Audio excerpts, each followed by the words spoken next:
এমন স্বাদের বরফি মিষ্টি যদি বাড়িতেই খুবই সহজ উপায়ে বানানো যায়, তাও আবার ঘরে থাকা মাত্র 1 বাটি চাল দিয়ে, তাহলে আর দোকান থেকে চড়া দাম দিয়ে কেনই বা কাজু বরফি কিংবা সুজি বরফি কিনে খেতে যাব। বাড়িতেই এইভাবে বানিয়ে নিন খুবই সহজ উপায়ে এরকম দুর্দান্ত স্বাদের একটা বরফি মিষ্টি রেসিপি। নমস্কার বন্ধুরা, অনুভার রান্নাঘরে আরো একটি নতুন পর্বে সবাইকে স্বাগত জানাচ্ছি। কখনো যদি হঠাৎ করে মিষ্টি খেতে মন চায় আর ঘরে যদি এরকম 1 বাটি চাল, দুধ আর একটুখানি চিনি থাকে, তাহলেই কিন্তু আপনারা বানিয়ে ফেলতে পারবেন দুর্দান্ত স্বাদের একটা মিষ্টি রেসিপি। আর কথা দিচ্ছি বন্ধুরা, এই মিষ্টি রেসিপিটি একবার খাওয়ার পরে কিন্তু আপনাদের দোকান থেকে আর চড়া দামে মিষ্টি কিনে খেতে মনই চাইবে না। আর সেই জন্য দেখুন বন্ধুরা, শুরুতেই আমি একটা বোল নিয়ে নিয়েছি আর তার মধ্যে নিয়ে নিয়েছি এরকম একটা ছোট বাটি মাপ করে 1 বাটির মতো বাসমতি চাল। এখানে আমি যে ছোট সাইজের বাসমতি চালটা হয় না, সেটা কিন্তু নিয়ে নিয়েছি। আপনারা চাইলে গোবিন্দভোগ চাল কিংবা ঘরে নর্মাল চালটাও নিয়ে নিতে পারেন। এবার আমি চালের ভিতরে জল দিয়ে চালটাকে কিন্তু একটু ভালোভাবে ধুয়ে নেব। মোটামুটি 3 থেকে 4 বারের মতো জলটাকে একটু পাল্টে পাল্টে ধুয়ে নিলেই হয়ে যাবে। চালটাকে আমি খুব ভালোভাবে ধুয়ে নিয়েছি আর ধুয়ে এরকম একটা ছাঁকনির মধ্যে কিন্তু রেখে দিয়েছি। আর এইভাবে আমি 5 মিনিটের মতো রেখে দেবো, যাতে করে চালের ভিতরে অতিরিক্ত জলটা একটু ভালোভাবে ঝরে যায়। 5 মিনিট বাদে যখন চালের জলটা একটু ভালোভাবে ঝরে যাবে, তখন কিন্তু চালটাকে এইভাবে একটু ছড়ানো একটা যে কোনো পাত্রের মধ্যে একটু রেখে ভালোভাবে ছড়িয়ে একটু কিন্তু এর গাঢ় জলটাকে খুব ভালোভাবে একটু শুকিয়ে নিতে হবে। আর চেষ্টা করবেন একটু সুতির কাপড়ে করে রাখার, তাহলে জলটা কিন্তু খুব ভালোভাবে একদম টেনে নেবে। আর এইভাবে মোটামুটি 10 থেকে 15 মিনিটের মতো রাখলেই কিন্তু জলটা খুব ভালোভাবে টেনে নেবে।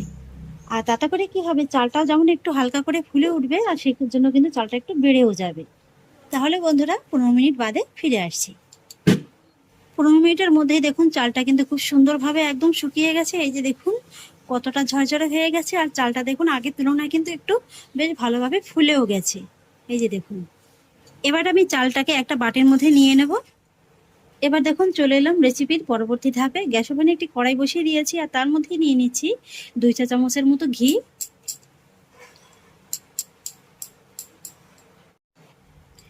এবার আমি প্রথমে ঘিটাকে একটু ভালোভাবে মেল্ট করে নেব।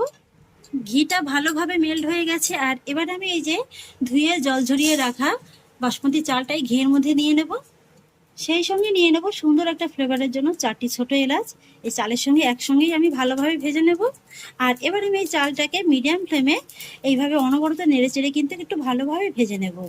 বন্ধুরা, শুরুতেই যদি চালটা ভাজার সময় এইভাবে আপনারা সামান্য একটু ঘি অ্যাড করেন, তাহলে কিন্তু পরবর্তীতে ঘিটা খুবই কম লাগবে। আর এখানে চালটা ভাজতে ভাজতে কিন্তু পুড়িয়ে ফেলা যাবে না, সামান্য একটু কালারটা চেঞ্জ হবে, সেইভাবেই কিন্তু ভালোভাবে ভেজে নিতে হবে। প্রায় 10 থেকে 12 মিনিটের মতো সময় নিয়ে এইভাবে নেড়ে চেড়ে দেখুন চালটাকে কিন্তু আমি খুব সুন্দর করে একটা হালকা বাদামি রং ধরিয়ে ভেজে নিয়েছি। এই যে দেখুন, এর থেকে কিন্তু আর বেশি ভেজে নেওয়ার কোনো প্রয়োজন নেই।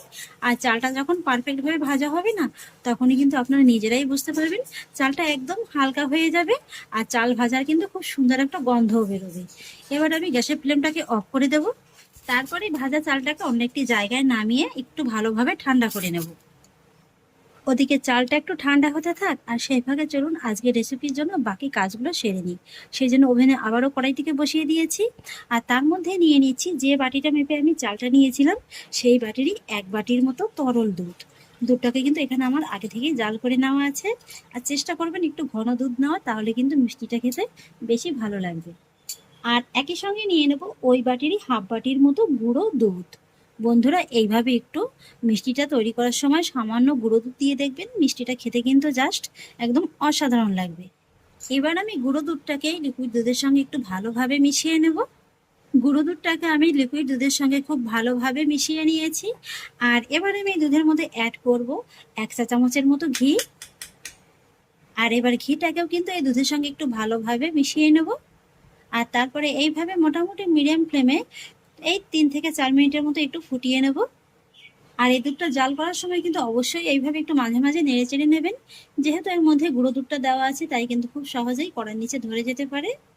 এবার আমি আপনাদের 3 থেকে 4 মিনিট বাদে দেখিয়ে দিচ্ছি। এই যে দেখুন বন্ধুরা, দুধটা কিন্তু আগের তুলনায় বেশ অনেকটা ঘন হয়ে গেছে। এই যে দেখুন। আর এবার যেটা করতে হবে সেটা হলো গিয়ে এই জাল করে নেওয়া দুধের মধ্যে কিন্তু অ্যাড করতে হবে চিনিটা।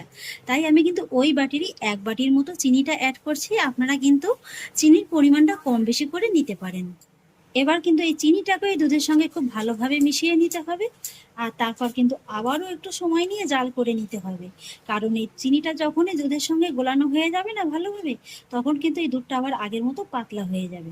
তাই কিন্তু অবশ্যই আবার একটু ভালোভাবে জাল করে দুধটাকে আবার আগের মতো একটু ঘন করে নিতে হবে।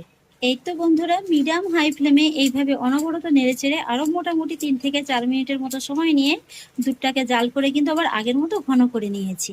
এই যে দেখুন, তবে এর থেকে আর বেশি ঘন করে নেওয়ার প্রয়োজন নেই। এই যে দেখুন, এবার কিন্তু জাস্ট গ্যাসের ফ্লেমটাকে অফ করে দিতে হবে।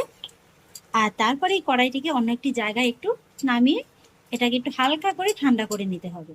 আর এদিকে দেখুন, চালটা কিন্তু খুব ভালোভাবে একদম ঠান্ডা হয়ে গেছে। আর এবার আমি এই চালটাকে একটা মিক্সার জারের মধ্যে নিয়ে নেব। আর তারপরে চালটাকে কিন্তু একটু ভালোভাবে গুঁড়ো করে নেব। এই যে দেখুন বন্ধুরা, চালটাকে কিন্তু আমি খুব ভালোভাবে গুঁড়ো করে নিয়েছি। তবে চাল তো যতই ভালোভাবে গুঁড়ো করেন না কেন, হালকা কিন্তু একটু দানা দানা ভাব থেকেই যায়। তাই কিন্তু অবশ্যই চালের গুঁড়োটাকে একটু হালকা করে চেলে নিতে হবে। একটা চালের মধ্যে আমি নিয়ে নিচ্ছি। তারপর এই চালের গুঁড়োটাকে একটু ভালোভাবে চেলে নেব। যেহেতু চালটা একটু ঘি দিয়ে ভাজা হয়েছে, তাই কিন্তু চালতে একটু প্রথমে অসুবিধা হবে। তাই এইভাবে একটু হাত দিয়ে চেলে নিলে দেখবেন খুব সহজে চালটা চালা হয়ে যাবে। দেখেছেন তো বন্ধুরা, কতটা পরিমাণে গোটা গোটা চাল বেরিয়েছে। এবার দেখুন, আপনাদের চালের গুঁড়োটা দেখিয়ে দিচ্ছি। কালারটা দেখুন কত সুন্দর এসেছে, দেখতে কিন্তু ভারী সুন্দর লাগছে। আর এবার চলুন এই রেসিপিটার জন্য বাকি আরও একটা কাজ সেরে নিই। এই যে দেখুন, এখানে আমি নিয়ে নিয়েছি যে বাটিটার মধ্যে আমি চালটা নিয়েছিলাম না, সেই বাটিরই 1/4 মতো কাজু বাদাম। এই যে দেখুন, এবার আমি এই কাজুটাকেও কিন্তু একটু গুঁড়ো করে নেবো, সেই জন্য একটা মিক্সার জারের মধ্যে নিয়ে নিয়েছি। পালস মোডে একটুখানি থেমে থেমে কিন্তু কাজু বাদামটাকেও আমি একটু ভালোভাবে গুঁড়ো করে নিয়েছি। যেহেতু কাজু বাদামের মধ্যে একটু তেল থাকে, তাই কিন্তু অবশ্যই পালস মোডে কাজু বাদামটাকে আপনাদের গুঁড়ো করে নিতে হবে। আর এদিকে দেখুন বন্ধুরা, আমি যে দুধটা জাল করে রেখেছিলাম না, সেটা কিন্তু ঘন হয়ে দেখুন এইভাবে একদম ক্ষীরের মতো তৈরি হয়ে গেছে। এটাও কিন্তু খেতে খুবই ভালো লাগে, জানেন তো। আর এবার যেটা করতে হবে সেটা হলো গিয়ে, এই যে আমি চালটাকে গুঁড়ো করে চেলে রেখেছি না, এই চালের গুঁড়োটাকে কিন্তু এই ক্ষীরের মধ্যে অল্প অল্প করে এইভাবে দিয়ে ভালোভাবে মিশিয়ে নিতে হবে। আর এই সময় কিন্তু আমি গ্যাসের ফ্লেমটাকে অন করিনি, অফ অবস্থাতেই কিন্তু এইভাবে একটু ভালোভাবে মিশিয়ে নিতে হবে। দেখুন, এদিকে তো আমি চালের গুঁড়োটাকে খুব ভালোভাবে মিশিয়ে নিয়েছি। এবার কিন্তু মিশিয়ে নিতে হবে কাজুর গুঁড়োটা। আর সেই সঙ্গে জানেন তো, স্বাদের ব্যালেন্সটা একটু ঠিকঠাক রাখার জন্য অ্যাড করতে হবে সামান্য একটু লবণ। তবে অপছন্দ করলে কিন্তু স্কিপ করে যেতে পারেন। এবার আমি কাজুর গুঁড়ো আর লবণটাকেও কিন্তু এভাবে আবার একটু ভালোভাবে মিশিয়ে নেব। ব্যাস, ফাইনালি সমস্ত কিন্তু আমার খুব ভালোভাবে মিশিয়ে নেওয়া হয়ে গেছে।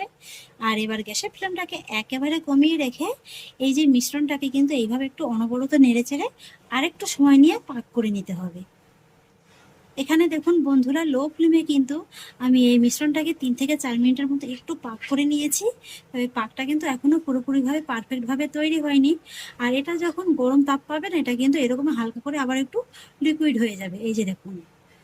আর এবার যেটা করতে হবে, এই যে মিশ্রণের মধ্যে আবারও কিন্তু অ্যাড করতে হবে 1 চামচের মতো ঘি। এতে করে কি হবে, এই মিশ্রণটা কিন্তু কড়াইয়ের গাটা খুব সহজে একদম ছেড়ে দেবে। আর সেক্ষেত্রে কিন্তু মিষ্টিটা খুব তাড়াতাড়ি তৈরি হয়ে যাবে। আর এবার কিন্তু গ্যাসের ফ্লেমটাকে একেবারে কমিয়ে রাখলে হবে না।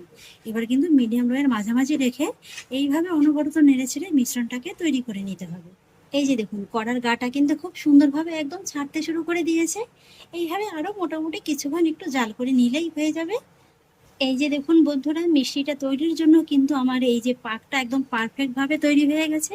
এই যে দেখুন, কড়ার গাটা কত সুন্দরভাবে একদম ছেড়ে দিয়েছে। এই যে দেখুন, আর পাকটা যখন ঠিকঠাকভাবে তৈরি হবে না, তখন কড়ার গাটা ছেড়ে দেওয়ার পাশাপাশি দেখতে পাবেন এটা কিন্তু হালকা করে এইভাবে ফুলতেও শুরু করে দেবে। এই যে দেখুন, আপনারা দেখে নিশ্চয়ই বুঝতে পারছেন। এই যে দেখুন, সাইডটা দেখুন, এইভাবে কিন্তু হালকা করে ফুলতে শুরু করে দেবে। আমার কিন্তু এখানে পাকটা একদম তৈরি হয়ে গেছে। এবার আমি গ্যাসের ফ্লেমটাকে অফ করে দেব। আর তারপর যে পাত্রে আমি মিষ্টিটা সেট করব, সেই পাত্রটা নিয়ে নিয়েছি। এখানে দেখুন, ছোট দেখে একটা স্টিলের থালা নিয়ে নিয়েছি। আর থালার গায়ে কিন্তু আমি সামান্য করে একটু ঘিও লাগিয়ে নিয়েছি। এবার আমি এই মিষ্টির মিশ্রণটাকে থালার মধ্যে নিয়ে নেব। তারপর এই মিশ্রণটাকে থালার মধ্যে খুব ভালোভাবে একটু ছড়িয়ে নেব। চামচের পিছনে হালকা করে একটু ঘি মাখিয়ে নিয়ে এইভাবে একটু ভালোভাবে কিন্তু সমান করে ছড়িয়ে নিতে হবে। আর এই কাজটা কিন্তু অবশ্যই গরম থাকা অবস্থায় করে নিতে হবে। ঠান্ডা হয়ে গেলে কিন্তু আপনারা এইভাবে খুব ভালোভাবে সমান করে নিতে পারবেন না। দেখুন বন্ধুরা, মিষ্টিটাকে কিন্তু আমি খুব সুন্দর করে সমান করে নিয়েছি। আর এবার কিন্তু এই মিষ্টিটাকে এইভাবে ততক্ষণই রেখে দিতে হবে থালার মধ্যে, যতক্ষণ না পর্যন্ত এই মিষ্টিটা খুব ভালোভাবে ঠান্ডা হয়ে যাচ্ছে। তাতে করে আপনারা নর্মাল হাতে রেখেও ঠান্ডা করে নিতে পারেন, আবার নর্মাল ফ্রিজে রেখেও ঠান্ডা করে নিতে পারেন। এই যে বন্ধুরা, চালের মিষ্টিটা কিন্তু খুব ভালোভাবে ঠান্ডা হয়ে গেছে। এবার আমি মিষ্টিটাকে একটু কেটে নেব।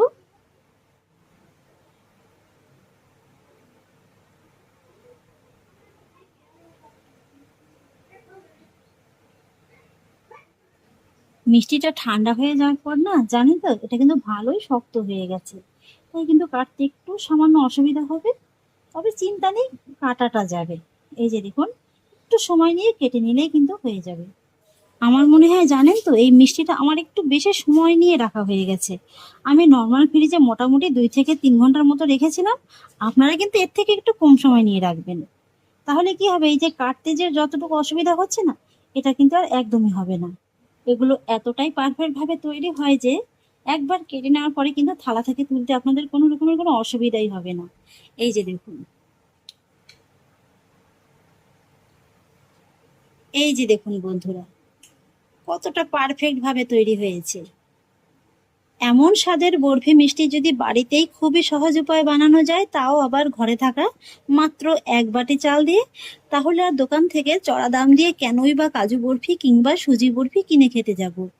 বাড়িতেই এইভাবে বানিয়ে নিন খুবই সহজ উপায়ে এরকম দুর্দান্ত স্বাদের একটা বরফি মিষ্টি রেসিপি।